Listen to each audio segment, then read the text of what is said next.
I'm Trent England with Save Our States, where we are defending the Electoral College every day. This is another one of our 6 Questions podcasts, and I'm so glad to have a return customer. Jason Snead is the executive director of the Honest Elections Project. No issue is more important in sustaining our republic than protecting the integrity of our elections and how people view our election system. So, Jason, welcome back to the program.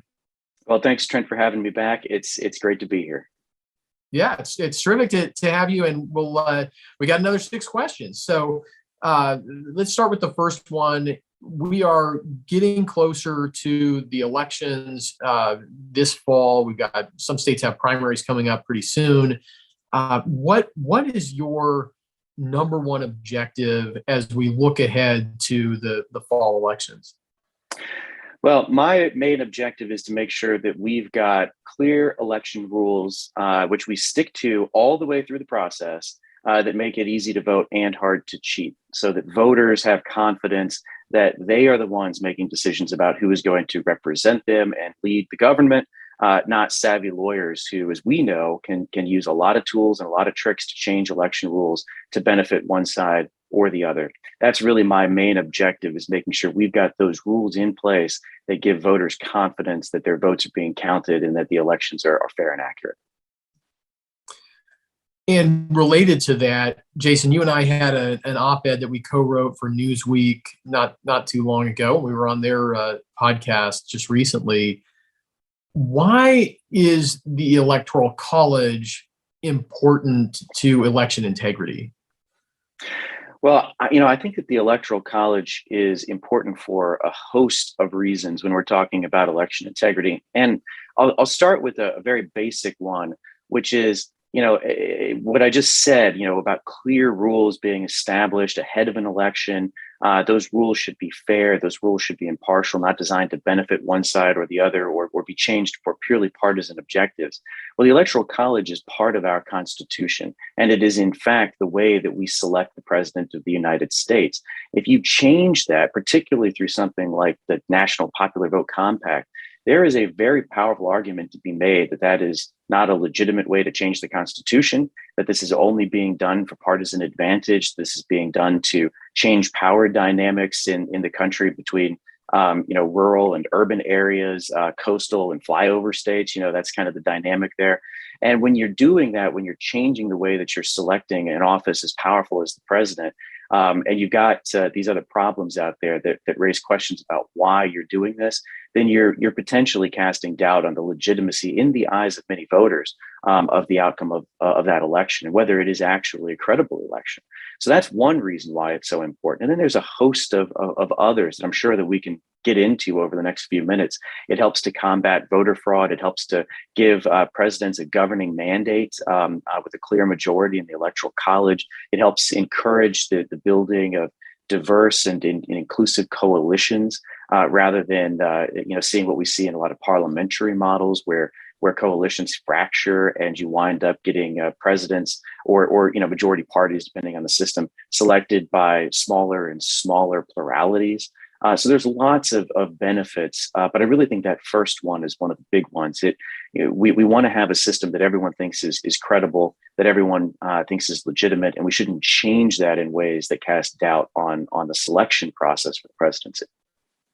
Yeah, I remember years ago, I met a law professor up in Oregon at Willamette Law School named Norman Williams, and he's written on the Electoral College and he's written about the National Popular Vote Compact. And his response, and he's a Democrat. He does election law work for Democrats up in the Pacific Northwest. But he had said, when he looked at the National Popular Vote Compact, as a savvy lawyer, you mentioned savvy lawyers a minute ago.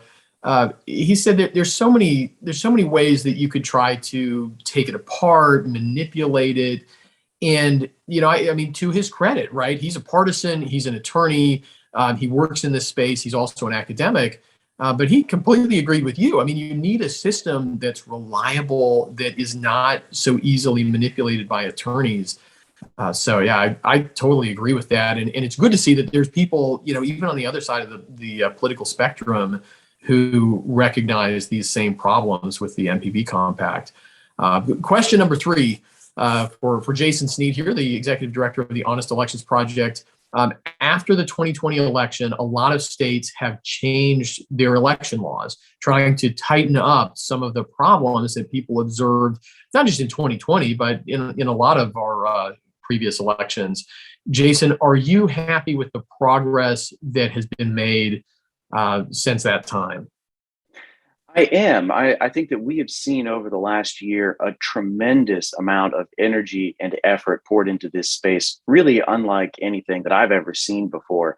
Across the country, you've seen states taking some fairly significant steps towards serious reforms that take the slack out of voting laws, bring greater transparency, better security. And these are very popular measures as well. Things like photo identification laws or voter ID for mail ballots. These are 70 or 80% issues. The left often attacks these, but the vast majority of Americans support and in fact demand that these laws be put in place so that they can have confidence. So I am very happy to see this much energy, this much enthusiasm. I'm very happy to see states coming back this year. You know, some states like Florida passed reforms in 2021, and now they're back again in 2022 with still more, which I think is a tremendously important message to send, that we are not just going to treat this as a one and done shiny object. This is a serious thing. We have to make sure that we've got an election system that works and that delivers clear, accurate, and prompt results.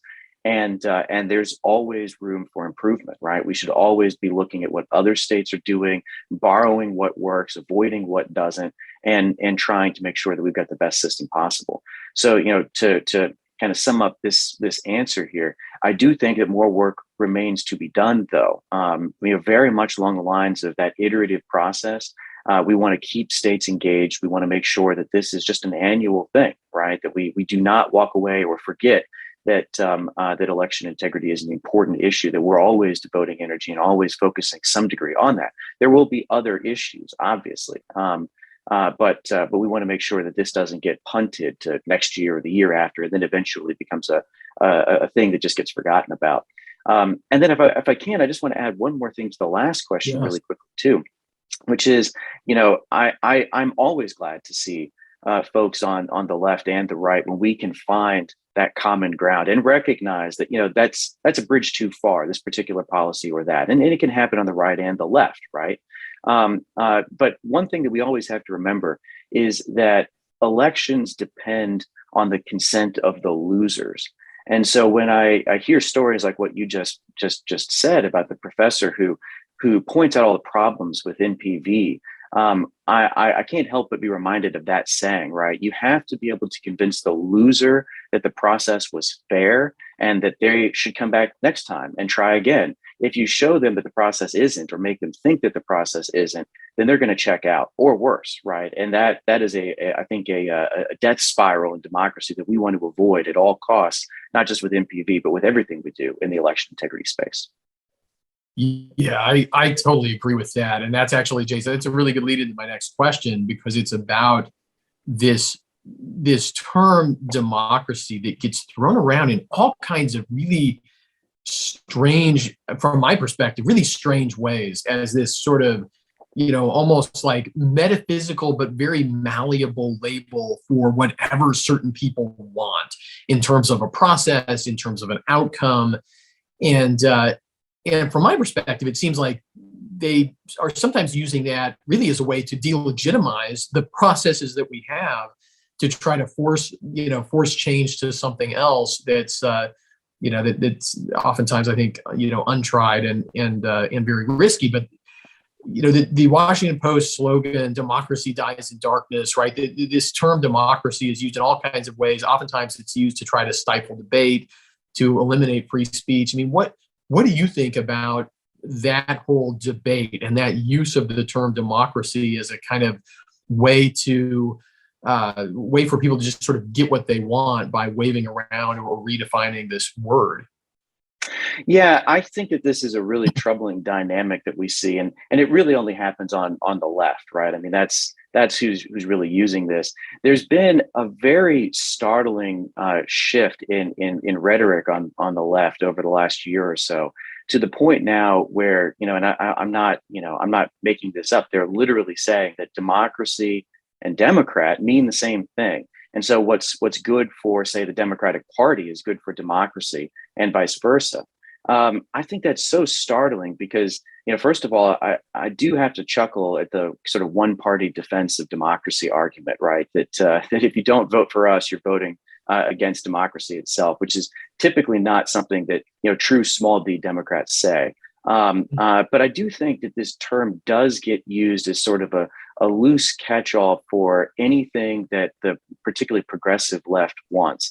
And if there is a structure, if there is a system, if there is an institution that stands between them and what they perceive to be the majority Democratic will, then they start to try to discredit and delegitimize that system. And we've seen that in so many contexts, right? The effort against the Electoral College, the Electoral College is described as anti-democratic. The United States Senate is described as an anti-democratic institution. The filibuster in the Senate is described as anti-democratic. And of course, we just saw a concerted effort to try to get rid of the filibuster so that the bare 50+1 rule will apply in the Senate and allow a whole host of measures to pass without having to win consensus.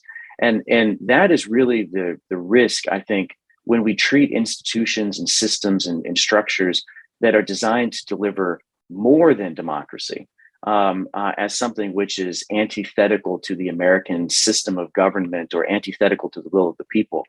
You lose a lot of the advantages. The advantage being, building consensus, persuading people to your cause.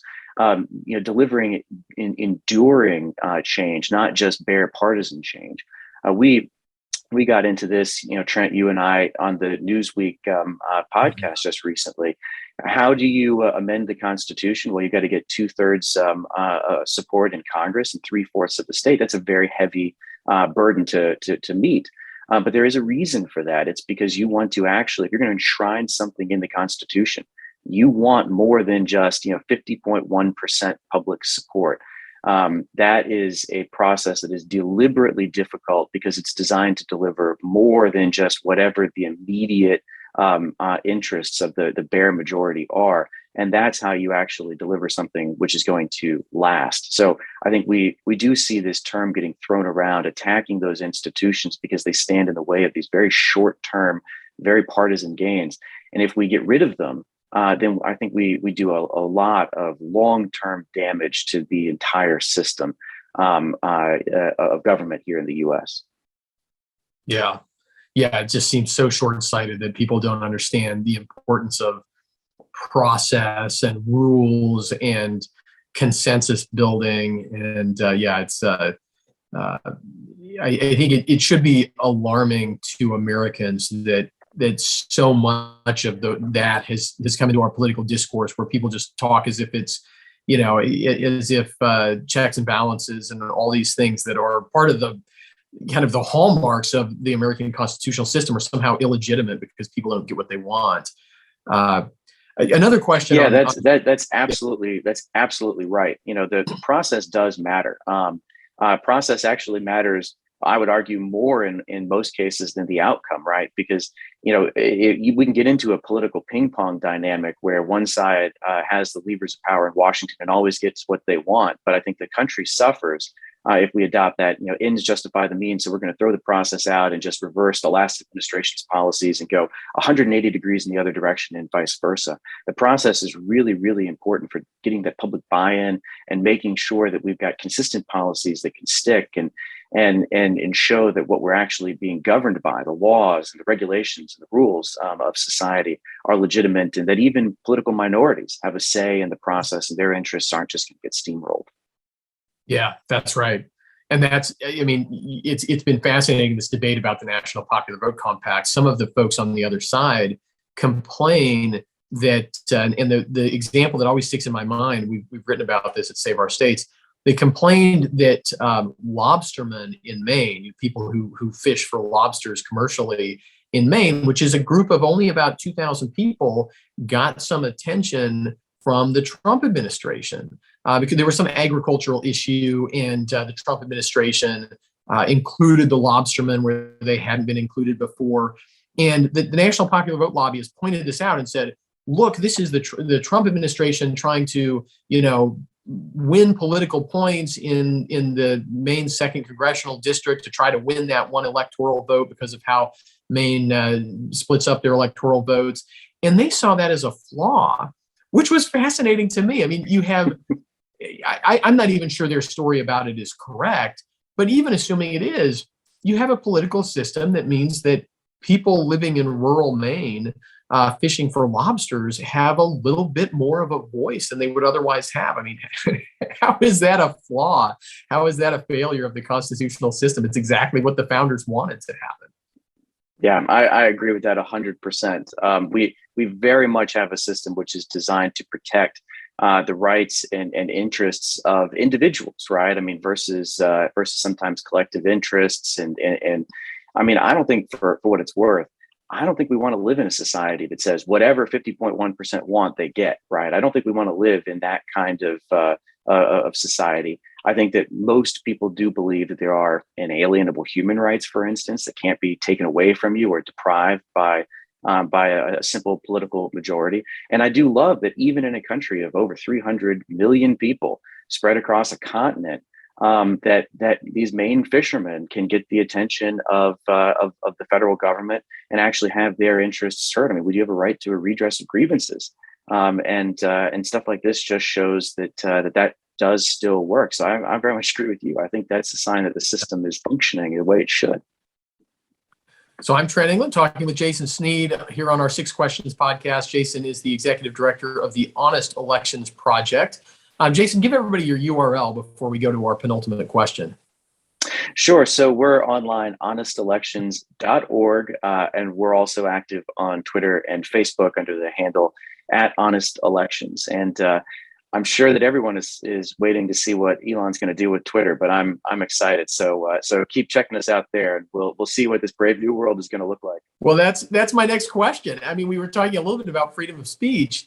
What do you think? I mean, you're out there on Twitter. You're active on Twitter. I mean, is this a beginning of a sort of reversal? I mean, Twitter had become a pretty hostile place for conservatives, partly because of, I think, the corporate policies, partly because the corporate policies sort of fostered an environment where people on the left could say whatever they wanted, and people on the right ran the constant risk of being, shadow banned or actually banned for questioning things like, COVID policies or elections policies or whatever. What do you think about this whole Elon Musk purchasing Twitter? Well, I've been watching with bated breath as the negotiations were going on. It's one of these stories that really shouldn't be as big as it is, right? But it's still fun to watch. I do think that this is probably an inflection point, though. I think that it's undeniable that there will be change made to Twitter. I'm curious what other platforms will do to respond. I'm curious how things are going to look on Twitter. I'm very glad to see the issue of free speech being elevated in our society, and I've been particularly disturbed, I think, by the response of the left, right, which is very much to suddenly embrace all of the theories, all of the things that you just walked through about Twitter having the ability to ban or shadow ban people, to block content. The left repeatedly took the position, oh, that's not possible. You guys are taking this idea too far. Go suck a lemon. It's a private company, whatever it is. But then the second that someone comes in who isn't of the left, suddenly they're worried about the ability of a single company to control speech. They're worried about being banned. They're worried about free speech. So I think that kind of reveals their own biases here, and the fact, I think, that they just sort of made an assumption, whether it's true or not. I don't know. That the corporate black box that is Twitter is very difficult to pierce and see through, right? But there was an assumption, I think, amongst particularly progressive elites that this probably was happening, but it's happening against the conservatives. It's happening by people who think the way we do, and it's being done to protect society and make sure that society is kind of trending in one direction or the other. So I think they've sort of admitted their own bias there, their own assumptions. But I'm really curious to see what is going to happen when free speech is unleashed on Twitter. And we'll all see how this experiment ends, I guess. Yeah. Like I said, follow us on Twitter, and we'll all see it together. That's right. So, Jason, our last question is always the same. So, you've already answered this, but I'll give you a choice. You can either answer the question we always ask at the end, which is, who is your favorite founding father and why, or who is your favorite president? And you could kind of leave out the founders if you want to, and answer among the more modern presidents, or whatever you want. We'll give you some leeway here. Who's your favorite president and why? So which question do you choose? Yeah, so my favorite president is Abe Lincoln. You probably get that one a lot. He's a pretty popular guy, but we sort of start out when we're kids in school, and he's basically like the marble version of Abraham Lincoln, right? Never tells a lie, anything like that. But Yeah. really, at the more you learn about him and his life and the struggles that he had, literally dirt poor to the presidency in a single lifetime, the more impressive he becomes. And particularly his ability, I think, to, engage in the political process, to use the political process, to use his oratorical skills and his ability to construct, incredible airtight arguments, to use that whole system to end slavery, save the Union, and sort of redefine what being the United States is, all at the same time. It takes an incredible person to be engaged in that process and to be able to accomplish what he did, and not to get lost in the politics, which is also something that happens to so many people. They just get sucked into the petty fights, they get sucked into the politics, or it becomes all about personal aggrandizement. Lincoln was very much the opposite of that, and managed, like I said, to become a moral figure while also being a politician, and showing us kind of what I think we want to see in more politicians today. So that's why I choose Lincoln. And sorry to wax poetic there a little bit about it, but that's great. Incredible figure.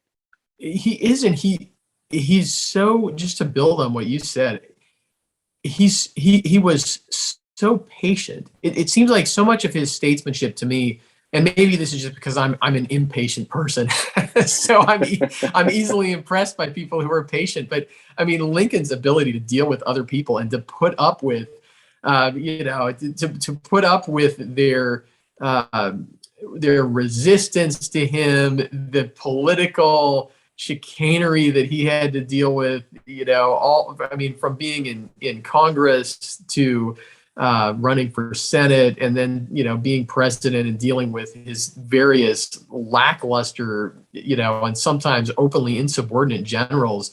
It's wild to me, because I think oftentimes people looking at politicians really value the politician who strikes out, who does something fast, and who's always responding. And Lincoln certainly was not that kind of a figure, but he just gradually, through his own, willingness to put up with things, and sort of, the power, the force of his character, he was able to be the last man standing, whether it was at the 1860 convention or in the Civil War.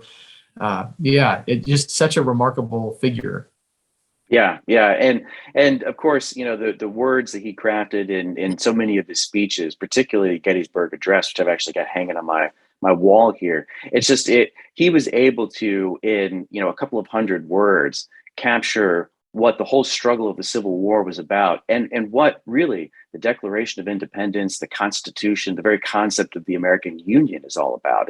It's about government of, by, and for the people. So you just think of the presidents that we could have had at that moment of national division, and we ended up with Lincoln, who no one wanted, but then at the end of his presidency, everyone recognized was the greatest president that we've ever had. So There you go. Well, Jason Snead, Executive Director of the Honest Elections Project, one more time, share with people how they can connect with the really important work that you do. Honestelections.org is our website. We put everything that we do up there, and then Twitter and Facebook at Honest Elections. And like I said, I'll see everyone on Twitter, and we'll see what's coming down the road. Outstanding. Jason, thank you so much. Thanks to all of you for watching our 6 Questions podcast. Thanks for being a part of Save Our States, where we are defending the Electoral College every day, educating lawmakers and the public about why we are a federal republic and why that's so important to our liberty. You can check us out on Facebook, on Twitter, at saveourstates.com. Thank you one more time to Jason Snead, and we'll see you next time.